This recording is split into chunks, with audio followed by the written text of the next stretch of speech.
ഈറ്റിൻ്റെ day ആണ് ചെയ്യുന്നത്.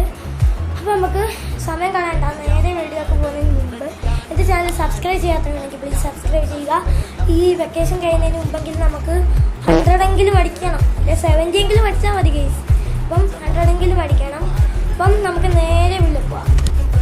Means ഞാൻ രാവിലെ തന്നെ പുട്ടും പഞ്ചാരയാണ് കേട്ടോ കഴിച്ചത്.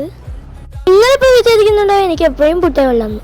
യെസ്, പക്ഷേ ഡേ ഇൻ മൈ ലൈഫിൽ കാണിച്ചത് നോർമൽ പുട്ടും പിന്നെ ഈ വീഡിയോക്കകത്ത് ഞാൻ കാണിക്കുന്നത് റവ പുട്ടുമാണ്.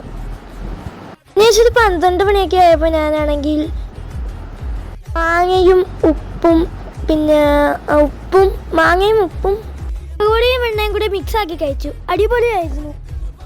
ഈ സ്വിച്ച് ആകുമ്പോഴത്തേക്ക് ഞാനാണെങ്കിൽ ചോറും പപ്പടവും കൊഞ്ചുപുറത്തേയും ഉണ്ടായിരുന്നു, കുറേ കറികളും ഉണ്ടായിരുന്നു ഗൈസ്.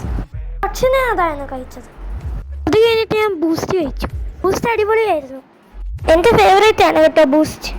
എന്നിട്ട് ഞാൻ 3 മണിയൊക്കെ ആയപ്പോഴത്തേക്ക് ഞങ്ങൾ പുറത്തോട്ട് ഇറങ്ങി. ഒരു കായംകുളം ആര്യാസിൽ നിന്നും ഞങ്ങളൊരു വട വാങ്ങിച്ചു കഴിച്ചു. അവിടുന്ന് ഞങ്ങളൊരു ബട്ടർ സ്കോച്ചിന്റെ ഐസ്ക്രീമും വാങ്ങിച്ചു. ഫേവറേറ്റ് ആണ് കേട്ടോ ബട്ടർ സ്കോച്ചിന്റെ ഐസ്ക്രീം. അതും കഴിച്ചു കഴിഞ്ഞിട്ട് പിന്നീട് ആയപ്പോഴത്തേക്കും നമ്മുടെ വാട്ടർ മെലൺ നമ്മുടെ പാത്രത്തിൽ ഇട്ടിട്ട് നല്ലതായിട്ട് കൊത്തിപ്പൊടിച്ചെടുത്ത് നല്ല അടിപൊളി ടേസ്റ്റ് ആയിരുന്നു. അത് കഴിഞ്ഞ് രാത്രിയൊക്കെ റോസ്റ്റഡ് വാങ്ങിച്ചിട്ടുണ്ടായിരുന്നു. അപ്പൊ അത് കഴിച്ചു. ഇത്രയേ ഉള്ളൂ. Bye from Hanash.